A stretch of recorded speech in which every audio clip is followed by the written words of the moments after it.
Olá, pessoal, tudo bem?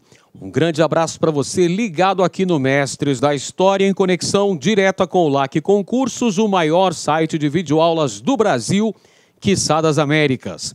E para desespero da concorrência, como eu sempre digo, Edenilson Moraes está na área e se derrubar é pênalti. E a gente está chegando hoje com o nosso projeto pedagógico, desta vez fazendo uma resolução comentada das questões que caíram no exame intelectual da ESA. Afinal de contas, senhoras e senhores, nós fizemos uma preparação pormenorizada. Foram cerca de 30 horas de aulas intensas trazendo o conteúdo de história do Brasil. E ficamos muito felizes porque muitos dos assuntos que foram trabalhados em sala de aula foram cobrados no dia da prova. E hoje a gente faz um comentário acerca dessas questões. A primeira delas abordava um assunto clássico, um assunto que é bastante recorrente nas provas da ESA. Diz respeito ao período joanino. Período joanino, o período em que a corte portuguesa esteve no Brasil, entre 1808 e 1821. Este é um assunto clássico que sempre aparece nas provas da ESA. Ano sim, ano não, sempre está aparecendo um assunto relacionado com o período joanino, principalmente no que tange à abertura dos portos brasileiros às nações amigas, ato que foi assinado pelo príncipe regente Dom João no ano de 1808. Então a gente já lembra que o período joanino tem início com a transferência da corte portuguesa para o Brasil. Inicialmente eles chegam em Salvador e posteriormente se dirigem para o Rio de Janeiro, onde permanecem até 1821. Beleza. Durante o período joanino ocorrem uma série de transformações de cunho político, econômico, social e até mesmo cultural. O Brasil deixa de ser colônia, passa a ser Reino Unido a Portugal e Algarves. Mas a primeira medida tomada pelo príncipe regente ao chegar ao Brasil foi a abertura dos portos às nações amigas. Esse decreto assinado ainda em Salvador. Bom, a transferência da corte para o Brasil está diretamente relacionada com a invasão francesa em Portugal, por conta do bloqueio continental que foi decretado por Napoleão e que Portugal, que possuía a economia bastante atrelada à economia inglesa, não pôde aderir e então teve o seu território invadido. É por essa razão que nós temos a transmigração da corte para o Brasil. Qual é o significado histórico da abertura dos portos? É a extinção do chamado Pacto Colonial. O Pacto Colonial, também conhecido como exclusivo metropolitano, era aquela relação bilateral que acontecia entre colônia e metrópole. Ou seja, a colônia só poderia vender os seus produtos para a metrópole. Só a metrópole teria o direito de vender seus produtos para a colônia. Este é o exclusivo metropolitano que na história nós chamamos de Pacto Colonial. Pois bem, com a assinatura da abertura dos portos, acabou-se essa história de Pacto Colonial. Acabou-se com o exclusivo metropolitano. Então, qual é a nação amiga de Portugal que é mais beneficiada por esse ato? Indubitavelmente a Inglaterra. A Inglaterra tem um grande favorecimento. Então, nós temos uma outra consequência importante, consequência econômica, é o favorecimento comercial para a Inglaterra. Lembra aí que quem ajudou Portugal a se transferir para o Brasil, a transferência da corte de Lisboa para Salvador e depois para o Rio de Janeiro, foi feita com o apoio logístico da Marinha Britânica. Então, evidentemente, que a Inglaterra teve uma série de vantagens. A primeira delas foi a assinatura da abertura dos portos às nações amigas. Depois teve outra. em 1810, os tratados de comércio e navegação, aliança e amizade. Isto posto, já podemos analisar a questão que caiu no exame da ESA. Vamos a ela. Depois da invasão de Portugal pelas tropas napoleônicas, que colocou os portos portugueses sob controle francês, Dom João determinou a abertura dos portos brasileiros. Essa medida tinha por objetivo, então queremos saber qual era o objetivo da abertura dos portos brasileiros às nações amigas. Alternativa A: permitir o comércio do Brasil com a França? É claro que não. Afinal de contas, a corte portuguesa se transferiu para o Brasil justamente por conta da invasão francesa em Portugal. A França é diretamente a responsável pela vinda da corte para, a vinda forçada da corte para o Brasil. Alternativa B: atender às necessidades do comércio da corte no Brasil? Sim, para atender às necessidades das relações comerciais da corte com a Inglaterra, é decretada a abertura, ainda em janeiro de 1808, a abertura dos portos brasileiros às nações amigas, beneficiando sobremaneira a Inglaterra. A alternativa correta aqui nessa questão é a letra B de bola. A alternativa C dizia o seguinte: recriar o pacto colonial? Muito pelo contrário, meus amiguinhos. Nós acabamos de verificar aqui que a abertura dos portos em 1808 extinguiu o pacto colonial. Alternativa D: estimular a produção de navios no Brasil colônia? Não é essa a razão. A abertura dos portos vai permitir a entrada de produtos ingleses, rompendo definitivamente com o pacto colonial. E a alternativa E: diminuir o poderio dos comerciantes ingleses no Brasil? Lógico que não. A abertura dos portos favoreceu comercialmente a Inglaterra. Então, isso aumentou a influência comercial inglesa no Brasil. Questão bastante fácil para quem estudou, para quem acompanhou as nossas aulas aqui no YouTube, não teve dificuldade para encontrar a alternativa correta. Neste caso, era a letra B. Vamos para o próximo tema, que também foi abordado em uma questão deste exame intelectual da ESA, e diz respeito ao positivismo. Mais um ponto positivo aqui para o canal Mestres da História. Se você acompanhou a nossa aula sobre a República da Espada, você percebeu que durante o período que antecede a proclamação da República, haviam 3 correntes políticas quanto ao sistema republicano. Você lembra disso? O liberalismo, o jacobinismo e o positivismo. Eram 3 tendências políticas de grupos sociais diferenciados que apoiavam a adoção do regime, a proclamação da República no Brasil. Você lembra muito bem, a gente falou sobre isso. O positivismo pregava um executivo forte, centralizador. O lema do positivismo acabou sendo utilizado, inclusive, na bandeira do Brasil. Lembremos-nos que o positivismo vem das ideias do filósofo francês Auguste Comte e ganhou muitos adeptos entre os membros das escolas militares no Rio de Janeiro. Defendia, então, um Estado forte, centralizador, intervencionista. Grande parte dos militares acabou sendo influenciada por essas ideias, trazidas ao Brasil por Benjamin Constant, um dos líderes do processo de republicanismo no Brasil, que levou ao golpe de 15 de novembro de 1889, quando foi implantada a República no Brasil. E o lema na nossa bandeira Ordem e Progresso é um lema positivista.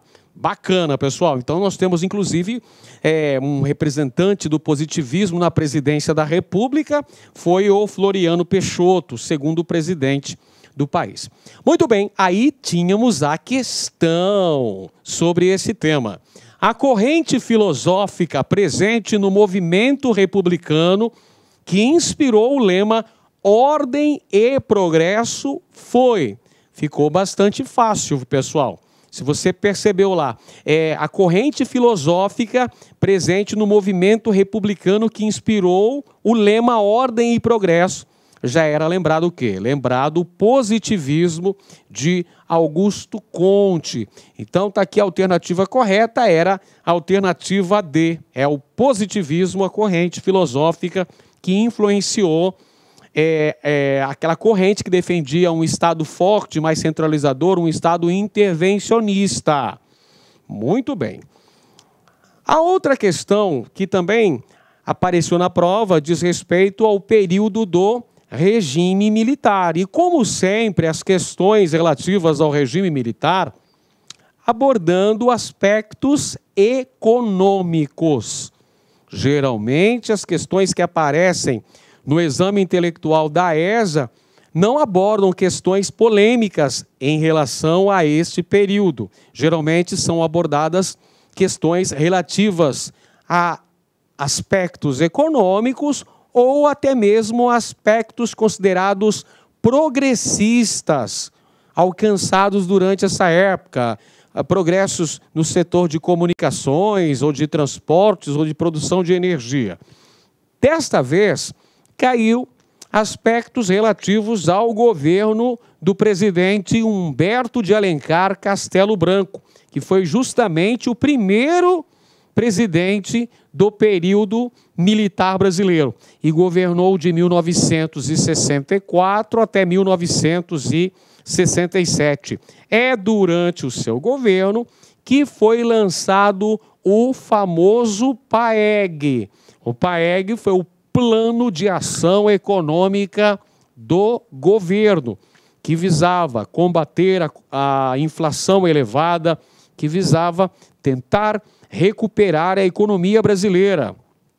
Um dos motivos aí da intervenção militar em 1964 era, segundo eles, o descontrole político e também econômico que havia no governo de João Goulart. Então, uma das primeiras medidas tomadas pelo governo militar do general Castelo Branco foi a adoção do PAEG, o Plano de Ação Econômica do governo.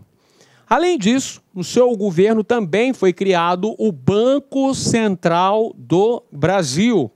Criado também o Banco Nacional de Habitação, o famoso BNH, para a construção de casas populares, para o financiamento de casas, para tentar diminuir este excessivo déficit habitacional que existe no Brasil, esse excessivo déficit habitacional que até os dias de hoje é muito grande no Brasil. O BNH foi criado também no governo de Castelo Branco, além do Conselho Monetário Nacional, e também não podemos nos esquecer que foi no governo de Castelo Branco que foi criado o FGTS, o Fundo de Garantia por Tempo de Serviço. Olha só, a CLT foi aprovada em 1943 no governo Vargas durante o Estado Novo. O 13º salário foi criado durante o governo de João Goulart. O Fundo de Garantia por Tempo de Serviço foi criado durante o regime militar, mais especificamente durante o governo do presidente Castelo Branco. O FGTS justamente foi criado para que os empresários pudessem demitir e arrochar o salário dos trabalhadores. Tá certo? Então, esse foi o objetivo da criação do Fundo de Garantia por Tempo de Serviço, também durante o governo do presidente Castelo Branco. Aí vem a questão. A questão, como sempre, bastante factual. E aqui é uma crítica que a gente faz. Porque, segundo o edital da ESA, as questões iriam ser um pouquinho mais difíceis, vamos dizer assim, um pouquinho mais fundamentadas, questões de um nível um pouco maior, que exigisse um pouco mais de conhecimento, um pouco mais de raciocínio. Mas ela se apresentou numa prova essencialmente conteudista e diria até mais, uma prova baseada em decoreba, como é o caso desta questão aqui. O governo Castelo Branco buscou resolver os desequilíbrios econômicos dos governos anteriores, através do PAEG, o Plano de Ação Econômica do Governo. São ações desse governo, exceto. Então, olha só. A questão fala sobre ações empreendidas no governo do presidente Castelo Branco, exceto uma. Vamos a ela. Banco Central do Brasil, nós já vimos que o Banco Central do Brasil foi criado durante a administração Castelo Branco. BNH, o Banco Nacional de Habitação, sim, também é outro órgão que surgiu durante a presidência do Castelo Branco. Conselho Monetário Nacional também foi criado no governo Castelo Branco. FGTS, o Fundo de Garantia por Tempo de Serviço, também ok. Outra medida tomada no governo Castelo Branco. Então, a única que não diz respeito a uma ação empreendida no governo Castelo Branco é a construção de Itaipu, que teve início durante o período do chamado milagre econômico brasileiro. O milagre econômico brasileiro é aquele período entre o final da década de 1960 e o começo da década de 1970, até 1973, para sermos mais exatos, até a primeira crise do petróleo. Pois bem, é nessa época que nós temos a construção das chamadas obras faraônicas. Várias obras faraônicas foram construídas. Rodovia Transamazônica, Ponte Rio-Niterói, usina hidrelétrica de Itaipu, a época maior usina hidrelétrica do mundo, a binacional Itaipu, cuja construção foi iniciada ainda no começo da década de 1970, ali no governo do presidente Médici, e ela é concluída já no governo do presidente Figueiredo. Beleza? Então, não são obras do governo, não é uma obra do governo Castelo Branco. É do período militar, é uma obra faraônica, mas não foi feita no governo do presidente Castelo Branco. Então, a alternativa correta, letra A, construção de Itaipu. Muito bem. A próxima questão que a gente vai abordar aqui na nossa correção, no nosso comentário especial para a prova de História do Brasil da ESA, dizia respeito à República Velha, a República Oligárquica, a República dos Bacharéis, né? Por que chama República dos Bacharéis, professor? Porque a grande maioria dos presidentes da República desse período eram advogados. Por isso que esse período da chamada República Velha ou Primeira República no Brasil, período de 1889 até 1930, também é chamada de República dos Bacharéis. A Primeira República, pessoal, é dividida em duas etapas. A primeira delas chama-se República da Espada, a fase em que 2 militares exerceram a presidência da República. O primeiro deles, Deodoro da Fonseca, o segundo deles, Floriano Peixoto. Aí começa o predomínio oligárquico na política nacional. E o primeiro presidente civil da história da República Brasileira foi este simpático barbudo aqui, pessoal, que está aparecendo. Olha ele aí com o seu olhar penetrante. Este é Prudente de Moraes, cafeicultor paulista, natural da cidade de Itu, no interior de São Paulo. Ele, um líder histórico do PRP, Lembra que aconteceu a Convenção de Itu, que deu origem lá ao movimento republicano, lá ao Manifesto Republicano, que depois deu origem ao Partido Republicano Paulista, ainda em fins do período imperial no Brasil. Prudente de Moraes foi o presidente da Assembleia Constituinte que redigiu a Constituição de 1891, a segunda Constituição da história do Brasil e a primeira Constituição republicana que nós tivemos. E ele foi o primeiro civil a exercer o cargo de presidente da República em nosso país, tendo seu governo entre os anos de 1894 e 1898. Portanto, o governo do presidente Prudente de Moraes foi no finalzinho do século XIX. Nós falamos sobre isso durante a nossa aula sobre a República Velha. Temos uma aula sobre a República Velha, abordamos inclusive aí o fato de Prudente de Moraes ter sido o primeiro civil a exercer o cargo de presidente no nosso país. Afinal, os dois anteriores eram militares e eram alagoanos, Deodoro da Fonseca e Floriano Peixoto. Aí começa os civis com o paulista de Itu, Prudente de Moraes. Olha só a questão que a ESA trouxe para a gente.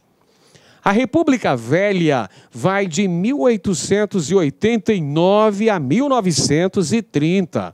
O presidente civil que teve todo o seu mandato no século XIX foi, olha só, mais uma questão estritamente decorativa. Então, o cara tinha que lembrar o contexto histórico em que o presidente governou o Brasil.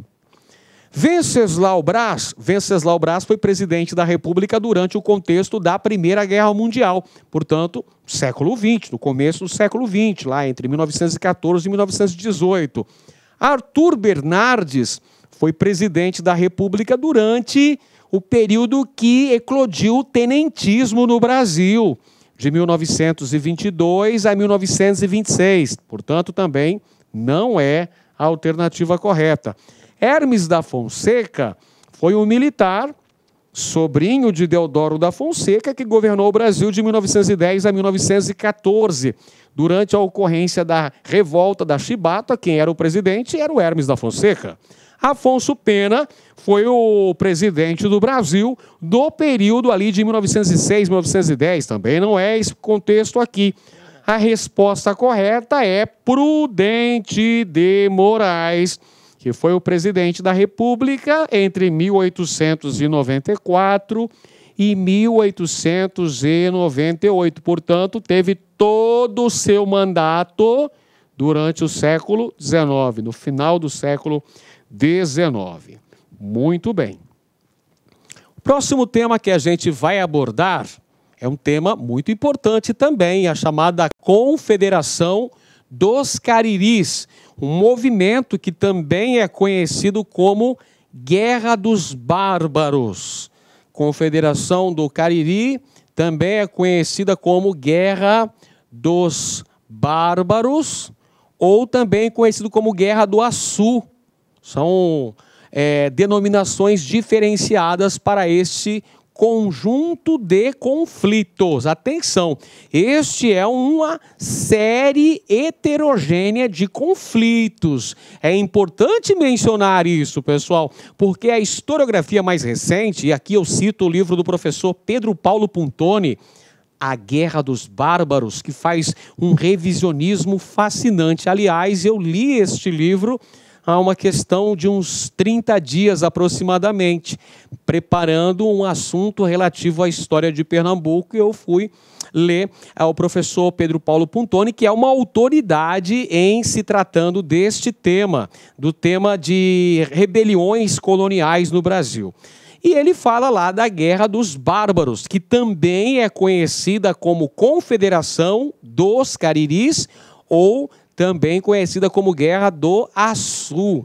É uma série heterogênea de conflitos ocorridos onde? No Nordeste do Brasil, ocorrido na região Nordeste do Brasil, entre o final do século XVII e o comecinho do século XVIII, envolvendo, de um lado, os colonizadores portugueses, os colonos, os missionários, e de outro lado estavam nações tapuias, os tapuias habitantes do sertão, habitantes do interior do território. Essa série de conflitos heterogêneos ocorreu entre a segunda metade do século XVII e o comecinho do século XVIII, ou seja, entre 1651 e 1704. É lógico que esse conflito não foi direto, sem cessar. Haviam períodos de trégua, alguns períodos até prolongados. Mas este conjunto de conflitos terminou apenas no começo do século XVIII, pessoal. Por que é complicado falar em Confederação dos Cariris?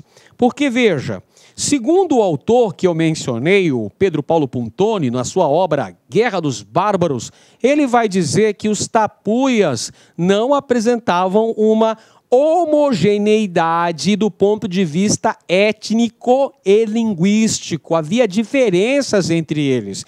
E o autor também questiona essa suposta unidade dos tapuias para enfrentarem um adversário comum, que seriam os colonizadores. Então o autor, o historiador, coloca em xeque essa versão oficial da história, que segundo ele foi um erro de interpretação dos historiadores que não analisaram friamente as crônicas escritas durante o período em que ocorreram a formação dessas expedições militares que foram enviadas para destruírem essas aldeias tapuias. Este conflito, na verdade, esta série heterogênea de conflitos, ocorreu durante o contexto da expansão da pecuária. E aqui mais uma aula que a gente falou.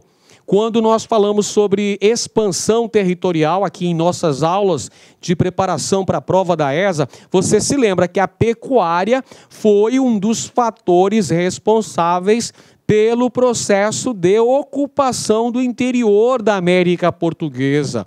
A pecuária foi fundamental para a colonização do chamado sertão do Cariri, gerando inclusive uma série de conflitos entre os colonizadores contra as nações tapuias, que eram os habitantes nativos da região. Inclusive, falamos da contratação de expedições militares que faziam as chamadas guerras justas para destruírem essas nações indígenas que se apresentavam como uma pedra no sapato dos colonizadores, como um entrave ao avanço da colonização. Por isso foram contratados bandeirantes, sertanistas de contrato, dentre eles o próprio Domingos Jorge Velho, que foi o destruidor do Quilombo dos Palmares. Você está lembrado que a gente falou aqui sobre a destruição do Quilombo dos Palmares, que foi em 1694. Pega o contexto aqui, pessoal. Mesmo o contexto histórico em que ocorriam as expedições militares para a destruição do Quilombo dos Palmares, dessa resistência negra contra a escravidão, ocorriam a formação também de expedições militares, muitas delas chefiadas por bandeirantes sertanistas de contrato, para destruírem essas populações indígenas que estavam resistindo ao avanço da colonização. Resultado disso, tivemos o extermínio de várias etnias tapuias, habitantes da região do sertão, a colonização dessa área e a expansão da pecuária na região banhada pelo Rio São Francisco. Por que o Rio São Francisco também é chamado de Rio dos Currais? Porque foi lá que nós tivemos a expansão da atividade pecuária durante o período colonial. Beleza? Então nós já podemos agora analisar a questão que foi cobrada no exame intelectual da ESA. Vamos ver então como é que foi cobrado este tema. Os movimentos de resistência indígena ao domínio e ao escravismo do colonizador se deram de distintas maneiras, inclusive através do combate propriamente dito. No Nordeste, os indígenas promoveram um conflito de resistência que durou mais de 10 anos e ficou conhecido como, então vamos lá, a questão fala de movimentos de resistência, presta bem atenção aqui ao tio Ed, movimentos de resistência indígena contra a escravidão e contra o domínio do colonizador. E ela fala aqui, ó, um conflito de resistência indígena ocorrido na região nordeste do Brasil. Então, nós já temos as informações precisas para que a gente possa encontrar a alternativa correta. É só você prestar atenção e procurar a alternativa correta. Aqui está o pulo do gato. Falou resistência indígena no Nordeste, um conflito de resistência que durou mais de 10 anos. Seria a alternativa A Confederação dos Tamoios. Não, a Confederação dos Tamoios aconteceu no século XVI, na região que deu origem ao Rio de Janeiro, por ocasião da invasão francesa à Baía de Guanabara. Não aconteceu no Nordeste. Letra B, Batalha dos Guararapes. Aí você pode pensar, mas professor, a Batalha dos Guararapes foi no Nordeste. Sim, mas a Batalha dos Guararapes é um dos episódios que compõe a chamada Insurreição Pernambucana, que foi o movimento que visava a expulsão dos holandeses que dominavam parte do Nordeste. Não é um episódio relacionado com resistência indígena. Também excluímos a alternativa B. Alternativa D, Quilombo dos Palmares. Ah, professor, Quilombo dos Palmares foi no Nordeste, na região onde era a capitania de Pernambuco e hoje é o estado de Alagoas. Perfeito. Foi uma região de resistência, mas resistência escrava, resistência negra. Então, não é também a alternativa D. Letra E, guerras guaraníticas. Aí você pode pensar, mas professor, guerras guaraníticas foram guerras entre os índios Guarani, juntamente com os padres jesuítas que combatiam portugueses e espanhóis. Mas isso aconteceu no sul do Brasil, na região de Sete Povos das Missões, no século XVIII, logo após a assinatura do Tratado de Madrid. Então, não é também. Então, só sobrou uma alternativa correta, pessoal, a chamada Confederação dos Cariris, que é contestado, né, esse nome, Confederação dos Cariris, porque quando você fala Confederação dos Cariris, dá a entender que esses povos uniram forças, tinham um comando militar único para enfrentar. E a historiografia revisionista questiona essa ideia, pessoal. Vai apontar que são diferentes formas de resistência, diferentes táticas militares, inclusive de guerrilha, para tentar conter o avanço do colonizador, o que não foi possível e acabou gerando escravidão, assassinato, genocídio desses povos indígenas. Mas a alternativa correta para o nosso gabarito é a letra C de casa, Confederação dos Cariris. Mais uma chegando por aí, pessoal. Agora nós temos aqui uma revolta, que é um movimento nativista. A revolta de Beckman, que aconteceu na capitania do Maranhão, não é? No estado do Maranhão. É um movimento considerado elitista, ou seja, um movimento que teve a liderança de setores ligados às elites maranhenses, os senhores de engenho do Maranhão e também membros das câmaras municipais, os chamados homens bons, não se esqueça disso. Então é um movimento elitista que aconteceu no estado do Maranhão e representando um choque de interesses entre colonos e a Companhia de Comércio do Maranhão. Eu vou explicar isso aqui. Como é que são esses choques de interesse, professor?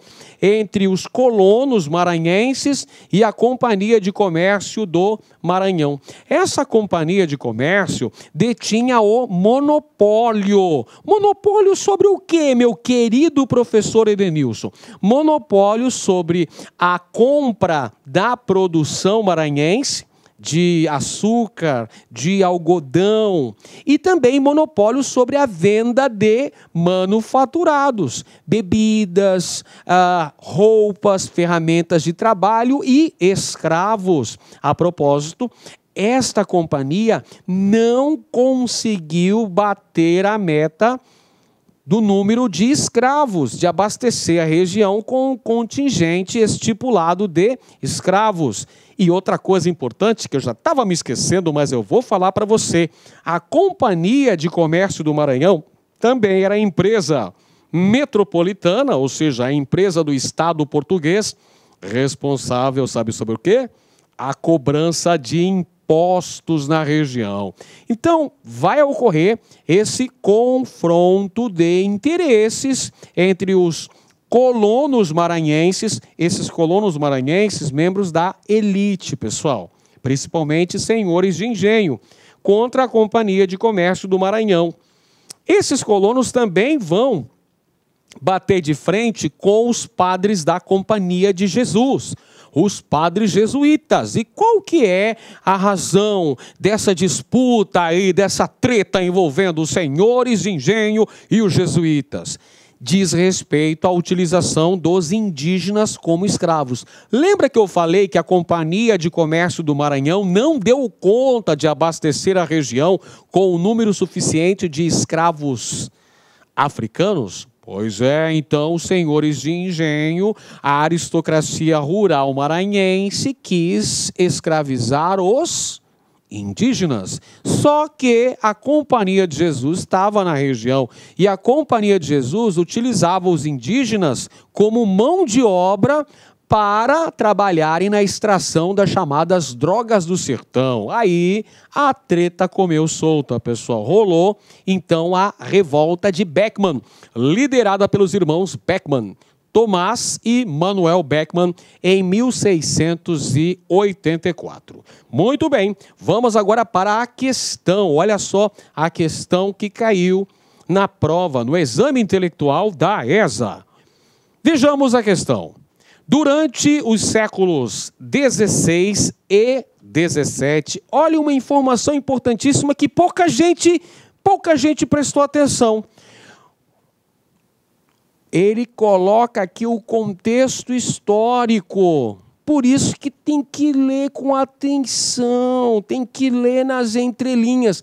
Durante os séculos XVI e XVII, no Brasil ocorreram diversas divergências que refletiam divergências de interesse entre colônia e metrópole.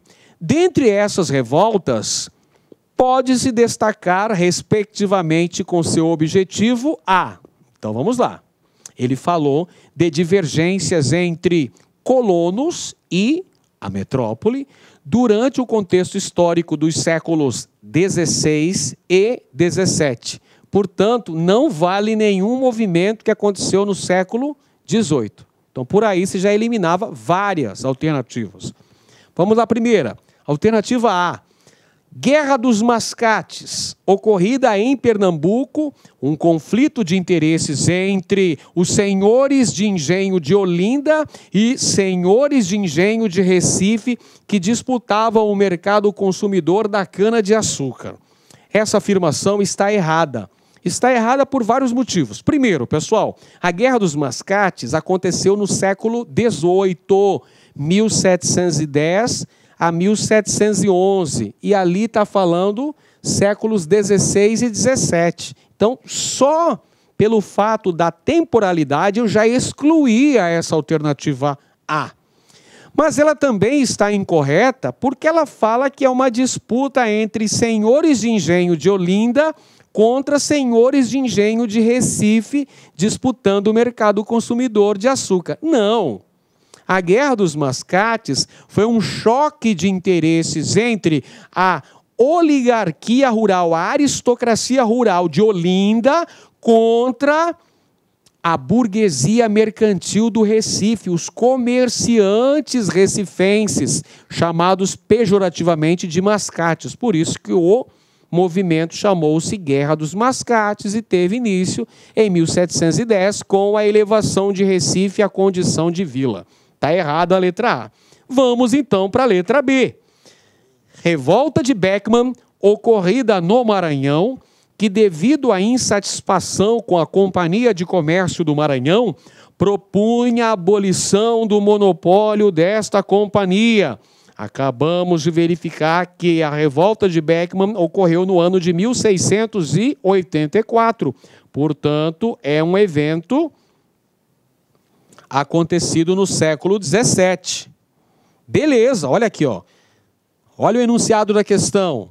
Séculos 16 e 17. Então, a revolta de Beckman, que aconteceu lá no Maranhão, marcava o choque de interesses entre os senhores de engenho maranhenses contra a Companhia de Comércio do Maranhão, que detinha o monopólio comercial na região. Pronto! Resposta correta, letra B de bola, não tem segredo.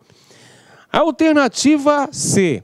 A Inconfidência Mineira, que objetivava a abolição da escravidão, pois desejava a ampliação do mercado interno com a mudança nas relações de trabalho na região.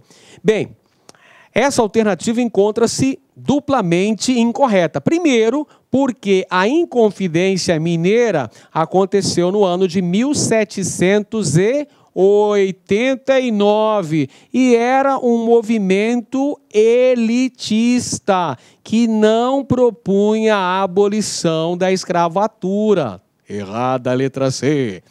Alternativa D, conjuração carioca, organizada por escravos libertos que buscavam melhores condições de trabalho nas casas da aristocracia fluminense. Errada, pessoal, errada também, duplamente errada também. Primeiro, a conjuração carioca também ocorreu no século XVIII e foi organizada pela Sociedade Literária. Errada mais uma vez. E a letra E, conjuração baiana, movimento da elite baiana, que, embora identificada com os ideais da Revolução Francesa, não trazia em seu programa de revolução o fim da escravidão. Tudo errado, pessoal. Por quê? Primeiro ponto, a conjuração baiana aconteceu no ano de 1798. Portanto, é mais um evento, é mais um movimento emancipacionista ocorrido no século XIX. Século XIX. Segundo ponto errôneo. A conjuração baiana é um movimento essencialmente popular. Movimento que vai ter a participação de segmentos médios, profissionais liberais, muitos segmentos populares, libertos e até mesmo escravos participaram desse movimento, que também é conhecido como Revolução dos Alfaiates ou Revolta dos Búzios, tá certo? São nomes que recebem também a Conjuração Baiana, movimento este que teve a participação da maçonaria, a loja maçônica Cavaleiros da Luz, do Cipriano Barata. Então tá tudo errado. E outro ponto errado também, pessoal. Outro ponto errado é que a Conjuração Baiana defendia a abolição da escravatura. Então tá muito errado. A única alternativa correta era aquela relacionada com a Revolta de Beckman no Maranhão, 1684. Legal?